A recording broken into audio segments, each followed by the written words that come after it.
Hello friends, तो आज की इस लेक्चर में मैं आपके साथ शेयरिंग करने वाला हूँ एसवाई बीकॉम सेमेस्टर 3 कर्वीरानु परिचय, जिसे हम इंग्लिश में कहते हैं टैक्सेशन के चैप्टर नंबर 5, जिसका नाम है पगार नहीं आवक, जिसे हम इंग्लिश में कहते हैं सैलरी। इस चैप्टर में से लेटेस्ट पेपर पैटर्न के हिसाब से 20 मार्क्स का एक सम आने का फुल्ली चांस है, इसलिए पूरा वीडियो आपको एंड तक देखना है, कहीं पे भी स्किप नहीं करना है। अगर आप वीडियो पर पहली बार आए हैं तो वीडियो को लाइक एंड शेयर करना ना भूलें। अगर आपने अभी तक हमारे चैनल को सब्सक्राइब नहीं किया सब्सक्राइब कर लीजिएगा। फिर भी कोई डाउट रह जाए तो आप मुझे कमेंट बॉक्स में राइट करके बता सकते हैं, बिकॉज ऑफ आज मैं आपको सॉल्व कराने वाला हूँ गुजरात यूनिवर्सिटी 2018 में आया हुआ क्वेश्चन। इस टाइप का सम अगर आपके एग्जाम में आएगा तो 20 मार्क्स के आने का फुल्ली चांस रहेगा। जैसा कि मैं आपको बता चुका हूं, चैप्टर नंबर 5 में से भी 20 मार्क्स के सम आने के चांस है एंड चैप्टर नंबर 6 में से भी एक 20 मार्क्स का सम आने का चांस है। जैसे कि मैं आपको यहाँ पर ओल्ड पेपर के पास ले चलता हूँ। यहाँ पे मैं आ चुका हूँ गुजरात यूनिवर्सिटी 2018 के अंदर, जो आज मैं आपको सम सॉल्व कराने वाला हूँ, सम नंबर 3 का ए, जो कि लास्ट 2018 में 14 मार्क्स का आया था। अगर अब इस बार एग्जाम होगी तो वहाँ पर 14 मार्क्स का तो सम नहीं आएगा, तो श्योर है अगर ये सम आता है और इस टाइप का अगर कोई सम आएगा तो 14 मार्क्स का सम आएगा। एंड चैप्टर नंबर 4 जो कि मैंने आपको ऑलरेडी सॉल्व करा दिया है, वहाँ पे भी ये 14 मार्क्स का सम आया हुआ है, चैप्टर नंबर मकान मिल्कत की आवक में। से ध्यान रखिएगा, अगर आपको दो ही कोई चैप्टर रेडी करना है और अगर आपको अपने पर पूरा कॉन्फिडेंस है कि मेरे सम 100% राइट होने वाले हैं, तो आपको chapter number 5 and chapter number 6 के सम इजीली सभी सॉल्व करके जाना है, बिकॉज मैं भी पॉसिबल 20 मार्क्स के आने की फुल्ली चांस रहेंगे। सो स्टार्ट करते हैं आज के लेक्चर की, राइट ना। तो आज मैं आपको सॉल्व कराने वाला हूँ आपकी बुक के गुजरात यूनिवर्सिटी 2018 का सम, जो कि आपकी बुक में सम नंबर 22 पे गिवन है। अगर आपके पास लेटेस्ट बुक है तो आई होप यहाँ पे आपको कंप्लीटली सम दिखाई दे रहा होगा। अगर आपकी एग्जाम इस टाइप का सम होगा तो 20 मार्क्स का सम होगा। ध्यान से सीखिएगा, पूरा वीडियो एंड तक देखना, कहीं पे भी स्किप नहीं करना है। नॉर्मल से नॉर्मल, डिटेल बाई डिटेल पूरे के पूरे पॉइंट में एक्सप्लेन करने वाला हूँ, राइट। हमारा लेक्चर हिंदी, इंग्लिश, गुजराती सभी लोगों के लिए हेल्पफुल है। सभी लोगों के बीच में आप इसे शेयरिंग कर दीजिए, जिससे लोगों की काफ़ी हेल्प हो सके एंड टैक्सेशन में मैक्सिमम मार्क्स आ सके और आपके अंदर जितने भी डाउट्स चल रहे हैं सभी डाउट्स का सॉल्यूशन यहां पर आने वाला है, राइट। तो first of all sum number 20, नाम है इनका श्री डी और नाणकीय वर्ष इनका 2019-20, दैट मीन्स इनका प्रीवियस ईयर है 2019-20 और आकरणी वर्ष दैट मीन्स असेसमेंट ईयर है इनका 2020-21। तो जब भी आप एग्जाम हॉल में जाएंगे तो फर्स्ट ऑफ ऑल आपको इस टाइप का एक फॉर्मेट रेडी करना होगा, जैसा कि मैंने यहाँ पर लिखा हुआ है। गुजरात यूनिवर्सिटी 2018 का सॉल्यूशन है। यहाँ पे आपको इस तरीके से लिखना होगा, statement showing taxable income of mister D. अगर आप इंग्लिश मीडियम में हैं तो आपको इस तरीके से लिखना होगा। अगर आप गुजराती मीडियम में तो आपको लिखना होगा श्री डी नी पगारनी करपात्र आवकनी गणतरी, राइट। यहाँ पे आपको लिखना होगा प्रीवियस ईयर पाछलू वर्ष 2019-20 और यहाँ पे आपको लिखना होगा असेसमेंट ईयर आकरणी वर्ष 2020-21 और उसके बाद यहाँ पर जितनी भी एंट्री दी है उन सभी को आपको नंबर वाइज लिखना है। जैसे कि यहाँ पे टोटल 11 एंट्री, तो जब एग्जाम हॉल में जाएंगे टोटली आपको इस तरीके से 11 एंट्री लिख देना है, बट किस तरीके से सॉल्व करना है वो भी हम समझ लेते, राइट। तो यहाँ पर आपकी फर्स्ट एंट्री में क्या लिखा हुआ है, मूल पगार यानी कि बेसिक सैलरी कितनी है, 6 लाख रुपया। इसी टाइप का एक फॉर्मेट आपको रेडी करना। और मैंने लेक्चर नंबर 1 में सब कुछ समझा दिया है कि हमें अगर इस चैप्टर के अंदर सैलरी चैप्टर पूरा सीखना है तो हमें क्या क्या याद रहना चाहिए, बिकॉज अब ये अकाउंट नहीं है, स्टेट नहीं है, टैक्सेशन है, जो कि एवरी 6 मंथ में चेंज हो जाता है। तो आपको सभी रूल याद होने चाहिए। लेक्चर नंबर 1 जरूर देखिएगा एंड प्रैक्टिकल जितने भी प्लेलिस्ट के अंदर हमारे टैक्सेशन के वीडियो दिए गए सभी के सभी वीडियो इजीली देख लेना। मैक्सिमम एग्जाम में आपके मार्क्स आने वाले गारंटी के साथ कहता हूं। तो फर्स्ट ऑफ ऑल यहां पर क्या लिखा था, मूल पगार कितना है, 6 लाख। तो आपको यहां पे लिखना 1 नंबर बेसिक सैलरी, यहां पे मैंने ऑलरेडी लिखा है, आपको एग्जाम में लिखना होगा बेसिक सैलरी मूल पगार कितना दिया है, 6 लाख रुपया। तो आपको यहां पे लिख देना है 6 लाख। तो आई होप आप पहली एंट्री समझ गए। अगर आप इतना भी लिख कर आएंगे तो भी एग्जाम में कुछ ना कुछ तो मार्क्स मिल ही जाएंगे, राइट। चलते यहां पर सेकेंड एंट्री कौन सी, मोगवारी भत्तू, इंग्लिश में कहेंगे डीएनएस अलाउंस, मूल पगार ना 25%, दैट मीन जो भी आपकी मूल पगार है, बेसिक सैलरी है ना, उसका आपको 25% कैलकुलेट करना है, मोगवारी भत्तू, इंग्लिश में कहेंगे डीएनएस अलाउंस। ब्रैकेट में लिखा है निवृत्ति माटेना फायदानी गणतरी ध्यान में लेवाय, तो यहाँ पर मैंने लिख दिया डीएनएस अलाउंस मोगवारी भत्तू, किसका हमें 25% करना है, बेसिक सैलरी का 25% करना है। तो हमारे पास बेसिक सैलरी कितनी है थी 6 लाख, उसका कितने परसेंट कैलकुलेट करना है हमें सर 25%। आपके पास कैलसी, आप कैलसी जरूर यूज कीजिएगा। 6 लाख का अगर आप 25% करेंगे तो यहाँ पर आपका आंसर आ जाएगा 1,50,000। तो आई होप यहाँ तक आप समझ गए होंगे entry number 1 and entry number 2, right. चलते हैं एंट्री नंबर 3 के पास। तो यहाँ पे लिखा हुआ शिक्षण भत्तू, इंग्लिश में कहेंगे एजुकेशन अलाउंस, कितना लिखा है 3 बालकों के लिए, टोटल कितना दिया 7,400। तो पहले कॉलम में आप यहाँ पे लिख लेंगे एजुकेशन अलाउंस शिक्षण भत्तू, कितना रुपया 7,400। पर ध्यान रखिएगा शिक्षण भत्तू में से कुछ ना कुछ पैसे एग्जाम होते हैं, जिसे हम गुजराती में कहते हैं कर मुक्त, इसलिए मैं यहाँ पर लेस करके लिखता हूँ माइनस एग्जाम, और गुजराती में कहेंगे कर मुक्त। अब आप सोच रहे होंगे सर एजुकेशन अलाउंस पे रूल क्या है, तो चलता हूं मैं आपको एजुकेशन रूल्स के पास ले चलता हूं। यहाँ पर आपकी बुक में अगर आपके पास लेटेस्ट बुक है तो आपको ये पेज नंबर मिल जाएगा, पेज नंबर 143 पे काफ़ी अलाउंस दिए गए। इन सभी अलाउंस को आपको याद करना है। अभी हमें रिक्वायरमेंट किसकी है सर, अभी हमें रिक्वायरमेंट है एजुकेशन अलाउंस की। आई होप आपको यहाँ दिख रहा होगा। शिक्षण भत्तू का नियम क्या है, संतानित बधुमा बधु मासिक रुपया 100 लेके मृत्यु शिक्षण, तो दैट मीन्स हमें 100 रुपया एग्जाम हो जाएगा। मैक्सिमम कितने बच्चों के लिए, सिर्फ 2 बच्चों के लिए, राइट ना। कितना रुपया अलाउंस मिलने वाला है अपने को 100 रुपीज़ का, राइट। तो चलते हैं यहाँ पे अपने सम के पास। तो हमारे पास टोटल यहाँ पे कितने चिल्ड्रन दिए गए, 3 चिल्ड्रन दिए गए, बट अलाउंस कितने बच्चों पे मिलता है, 2 बच्चों पर। कितने रुपीस मिलता है हमें 100 रुपीज़, तो आप यहाँ पे राइट कर देंगे 100। और पूरे ईयर मिलने वाला, पूरे वर्ष में मिलेगा। पूरे वर्ष में कितने महीने होते हैं सर 12 मंथ इंटू 12, कितने बच्चों को मिलेगा, ओनली 2 चाइल्ड को ही मिलेगा। तो 100 इंटू 12 इंटू 2 करेंगे तो यहाँ पर आपका आंसर आ जाएगा 2400। तो 7400 में से आपको एग्जाम करना है, दैट मीन्स लेस करना है कितना रुपीज 2400। तो यहाँ पे आउटसाइड कॉलम में आपका आंसर आ जाएगा 5000। तो आई होप आप समझ गए कि एजुकेशन अलाउंस के अंदर कर मुक्त करना होगा कितने रुपया, 100 रुपया, कितने कम से कम कितने बच्चे तक, 2 बच्चे तक, उससे ज़्यादा नहीं होने चाहिए। और 1 ईयर में कितने मंथ होते, 12 मंथ, इसलिए आप इंटू कर देंगे 12। तो यहाँ पर टैक्सेबल कितना आ चुका है 5000 रुपये। आई होप यहाँ पे एजुकेशन अलाउंस किस तरीके से सॉल्व किया गया आप समझ गए। चलते हैं यहाँ पर एंट्री नंबर 4 क्या है हमारे पास। तो एंट्री नंबर 4 लिखा है घर भाड़ा भत्तू खड़े खर चुकवेल भाड़ू मासिक, देखो यहाँ पे मंथली दिया हुआ है, कितने रुपीस दिया हुआ है 8000 दिया गया है। तो हमेशा ध्यान रखने का जो हमारा भाड़ा जो होता है उसे हमें ईयरली काउंट करना है, मंथली काउंट नहीं करना है। तो यहाँ पे मैंने ऑलरेडी लिख के रखा है घर भाड़ा भत्तू, मंथली कितना था हमारे पास सर 8000, पर मंथली कैलकुलेट नहीं होगा, कैलकुलेट होगा ईयरली। तो 8000 इंटू 12 करेंगे तो यहाँ पर कितना आ जाएगा 96,000। पर एचआरए के ऊपर भी कुछ रूल होता है, उसमें से कुछ अमाउंट हमें एग्जाम करनी होगी, इसलिए मैं यहाँ पे लिख देता हूँ माइनस एग्जाम, और गुजराती में कहेंगे कर मुक्त। एचआरए का एक ऑलरेडी सम मैंने अपलोड किया है, आप हमारी प्लेलिस्ट में जाके चेकआउट कीजिएगा कि अगर आपकी एग्जाम में एचआरए का सम आता है तो किस तरीके से आता है। Because of by chance 20 marks के सम के और में 10 मार्क्स का सम ओनली किसका दिख सकता है हमें, एचआरए का। तो अभी हम सॉल्व करेंगे एचआरए को, बिकॉज ऑफ एचआरए में से एग्जाम अमाउंट हमें माइनस करनी, तो एग्जाम अमाउंट किस तरीके से मिलेगी वो हमें सॉल्व करना होगा। तो यहाँ पर मैंने ऑलरेडी लिख के रखा है working note number 1 house rent allowance, Gujarati में कहेंगे घर भाड़ा भत्तू। तो यहाँ पे इनकी 3 कंडीशन होती है, जिसमें से इनकी पहली कंडीशन है एक्चुअल एचआरए रिसीव, खड़े खर मरेल घर भाड़ा भत्तू कितना है। तो हमारे पास मंथली कितना था सर, मंथली था हमारे पास 8000, तो इंटू हमने 12 किया तो कितना आ गया था 96,000। ये हो गई आपकी कंडीशन नंबर 1। ध्यान रखिएगा इस टाइप का सम ओनली 10 मार्क्स में भी आने का चांस है, जिसमें ओनली एचआरए आपसे पूछा जाएगा। Step number 2 that means condition number 2 क्या था, एक्चुअल पेड माइनस 10% सैलरी, कि एक्चुअल में आपने कितना पेड किया और सैलरी के 10% आपको माइनस करना है। तो एक्चुअली में आपने कितना पेड किया, एक्चुअली पेड 96,000, तो आप यहाँ पे राइट कर दीजिए 96,000। आई होप आप समझ गए, बिकॉज जो यहाँ पे लिखा हुआ ध्यान से देखिएगा, खरेखर चुकवेल भाड़ू मासिक, देखो यहाँ पे लिखा है ना चुकवेल मंथली 8,000, तो ईयरली कितना हो जाएगा 96,000। 8,000 इंटू मैंने 12 कर दिया, राइट।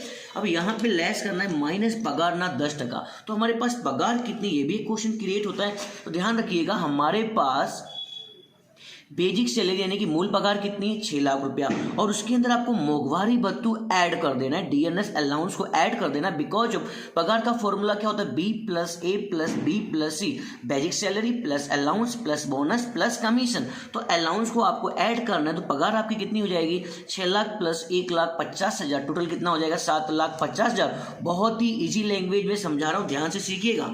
तो यहाँ पर 7,50,000 का इनटू मैं कर दूंगा 10%। कैसे 7,50,000 आया, आई होप आप समझ गए, फिर भी मैं लिख देता हूँ। 6 लाख रुपया इनका था बेसिक सैलरी का, एंड प्लस 1,50,000 रुपया था हमारे अलाउंस का। तो 7,50,000 का 10% करेंगे तो कितना हो जाएगा सर 96,000 माइनस 7,50,000 का 10% हो जाएगा 75,000, और उसमें से लेस करने के बाद आपके पास अमाउंट आ जाएगी 21,000। तो आई होप यहाँ पे कंडीशन नंबर 2 समझ गए। कंडीशन नंबर 1 के अंदर आंसर कितना है 96,000, कैसे आया था 8,000 इंटू 12 किया था आपने, एंड कंडीशन नंबर 2 के अंदर आपका आंसर कितना आ चुका है 21,000, कैसे आया आई होप आप समझ गए। फिर यहाँ पर मैंने लिखा है condition number 3 percentage of salary, और गुजराती में लिखा पगार ना टका। अब यहाँ पे रूल क्या होता है समझ लेते। श्री डी जो है कहाँ पे नौकरी करते, एक बार समझ लेते।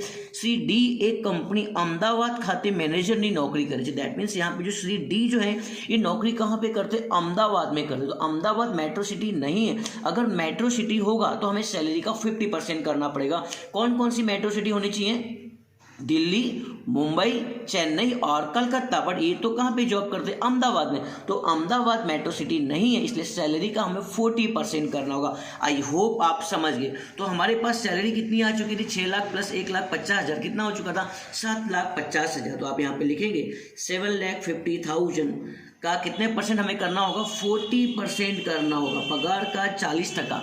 क्यों, क्योंकि ये अहमदाबाद में रहते और अहमदाबाद मेट्रो सिटी नहीं है। अगर कोई मेट्रो सिटी होगा तो सैलरी का 50%, अगर मेट्रो सिटी नहीं होगा तो सैलरी का 40%। तो यहाँ पे कंडीशन नंबर 3 का आंसर कितना आ चुका है 3 लाख। तो आई होप आप समझ गए। Condition number 1 96,000, condition number 2 21,000 and condition number 3 lakh. फिर यहाँ पे लिखा है whichever is less exempt amount, सोती ओछी कर मुक्त। इन तीनों में से सबसे कम जो होगा ना उसे हम बोलेंगे एग्जाम अमाउंट, कर मुक्ति की रकम। तो तीनों में से सबसे कम कौन दिख रहा है आपको यहाँ पर 21,000। तो यहाँ पर एचआरए के अंदर एग्जाम अमाउंट कर मुक्ति की रकम कितनी आ चुकी 21,000। चलते हमारे फॉर्मेट के पास में जहाँ पे हमने ऑलरेडी एचआरए लिख के रखा हुआ है। तो ये रहा हमारा एचआरए, कितना था 96,000, जिसमें से आपको लेस कितना करना होगा 21,000। आई होप आप समझ गए। तो 96,000 में से 21,000 आप लेस कर देंगे तो यहाँ पर आपका आंसर आ जाएगा 75,000। तो उम्मीद करता हूँ कि एचआरए को किस तरीके से सॉल्व किया गया आप समझ गए। ध्यान रखिएगा एचआरए का एक 10 मार्क्स का सम आने का भी फुल्ली चांस है। मैंने ऑलरेडी एचआरए रिगार्डिंग एक सम अपलोड किया है, आप हमारी प्लेलिस्ट में जाके चेकआउट कीजिएगा कि एचआरए को किस तरीके से सॉल्व किया जाता है। जिस तरीके से यहाँ पे मैंने आपको समझाया सेम वहाँ पे भी वही पैटर्न है, राइट। चलते यहाँ पे नेक्स्ट एंट्री कौन सी आ चुकी है हमारी, सर आ चुका है एंट्री नंबर 5। क्या लिखा हुआ है मनोरंजन भत्तू, कितने रुपये से 20,000। तो मैंने यहाँ पे लिख के रखा एंटरटेनमेंट अलाउंस मनोरंजन भत्तू। अब ध्यान रखिएगा जो एंटरटेनमेंट अलाउंस होता है बिन सरकारी कर्मचारी व्यक्ति के लिए फुल्ली टैक्सेबल होता है। तो यहाँ पे श्री डी जो है बिन सरकारी कर्मचारी व्यक्ति, इसलिए इनका 20,000 फुल्ली क्या रहने वाला है टैक्सेबल रहेगा। तो डायरेक्ट आउटसाइड कॉलम में राइट कर दीजिए 20,000 एंटरटेनमेंट अलाउंस मनोरंजन भत्तू, राइट। चलते हैं एंट्री नंबर 6 के पास, चलते हैं यहाँ पर। Yes, entry number 6 very important, ध्यान से समझिएगा। ऑफिस समय दरमियान मुफ्त भोजन नहीं सवलत। यहाँ पे देखो फ्री में लंच हो रहा है 200 दिन के लिए, 200 दिवस माटे भोजन दी ₹75। दैट मीन्स 200 दिन के लिए खर्चा हो रहा है और एक दिन का कितना रुपया 75 रुपया। किसने लिया अपने अंडर में, कंपनी अपने अंडर में ले रही, कंपनी है भोगवेल से। तो फर्स्ट ऑफ ऑल यहाँ पे लिखना होगा आपको फ्री लंच, जैसा लिखा था वही। यहाँ पे कितने दिन के लिए मिल रहा है 200 दिन के लिए, एक दिन का कितना है 75, तो टोटल कितना हो जाएगा 15,000। अब यहाँ पे भी फ्री लंच के ऊपर भी नियम होता है, हमें कुछ अमाउंट एग्जाम करनी होगी। गुजराती में कहते कर मुक्त करना होगा। अब यहाँ पे चलना पड़ेगा फ्री लंच के ऊपर नियम क्या है, तो चलते हैं। अगर आपके पास लेटेस्ट बुक है तो आपकी बुक में से बता देता हूँ, पेज नंबर, ध्यान से देखिए, डिटेल वाइज सब कुछ समझा रहा हूँ। ये पेज नंबर 164 पे सब कुछ डिटेल दिए, इसे आप अच्छी तरीके से रीड कर लीजिएगा। हमें अभी जिसकी नीड है वो समझा देता हूँ। भोजन डीत कितना रुपया कर मुक्त होता है, 50 रुपया कर मुक्त होता है, राइट ना। कितना लगता है भाई, 50 रुपया कर मुक्त होता है। तो यहाँ पे आपको एग्जाम कर देना है, कितने दिन के लिए, 200 दिन के लिए। कर मुक्त कितना होता है, 50 रुपया। तो 200 इंटू 50 करेंगे तो यहाँ पर आपका आंसर आ जाएगा 10,000 एंड 15,000 में से 10,000 लेस करेंगे तो यहाँ पर फुल्ली टैक्सेबल आपकी अमाउंट कितनी हो जाएगी, 5,000 रुपया। आई होप आप समझ गए। या फिर आप सिंपल तरीके से भी लगा सकते। कंपनी ने कितना होगा 75, कर मुक्त कितना होता है 50, तो 75 में से 50 लेस करेंगे कितना आ जाएगा 25, एंड 25 इंटू 200 करेंगे तो भी इजीली कितना आ जाएगा 5,000। आई होप यहाँ पे कंसेप्ट नंबर 6 आपको समझ में आ चुका होगा। चलते हैं यहाँ पे नेक्स्ट पॉइंट नंबर 7 के पास। यस, पॉइंट नंबर 7, यस आ चुका है आपका point number 7। Very good point, very important point. Company driver सहित 1200 सीसी, ध्यान रखना 1200 सीसी की कार दी गई है जिन्हों कंपनी उपयोग बनने हेतु माटे થાય છે। दैट मीन्स यहाँ पे ड्राइवर भी यूज कर रहा है और कंपनी के लिए भी यूज कर रहा है। अनुवधो खर्च कंपनी है भोग भी। दैट मीन्स यहाँ पे पूरा का पूरा एक्सपेंस किसके अंडर में आ रहा है, कंपनी के अंडर में आ रहा है। तो इस टाइप के सम को किस तरीके से सोल्व किया जाता है, यहाँ पे सीसी वाला जो वर्ड लिखा है ना, इसके ऊपर भी काफी नियम है, मैंने पहले से समझा दिया। अगर इस चैप्टर को सीखना है सभी नियम याद होने चाहिए। चलते हम लोग सीसी के कुछ नियम आपको समझा देते हैं। अगर आपके पास लेटेस्ट बुक है तो पेज नंबर 100 एंड आपको मिल जाएगा पेज नंबर 163 पे। यस, यहाँ पे कुछ नियम लिखे गए, आपको ये सभी नियम याद करने होंगे। अभी हमें जिसकी नीड है वो समझा देता हूँ।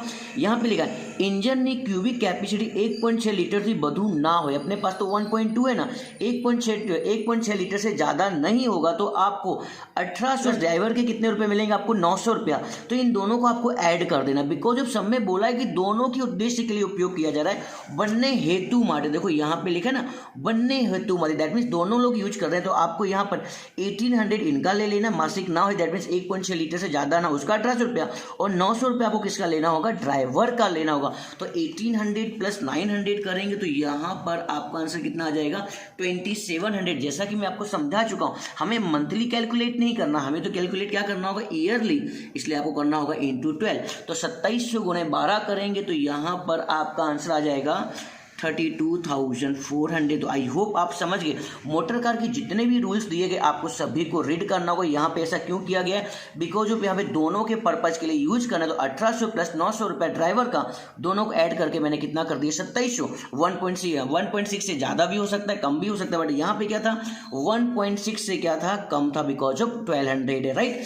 चलते नेक्स्ट डिटेल आ चुकी है, डिटेल नंबर 8। कमीशन कितना लिखा हुआ है, 2000 मासिक रुपया लिखा हुआ है।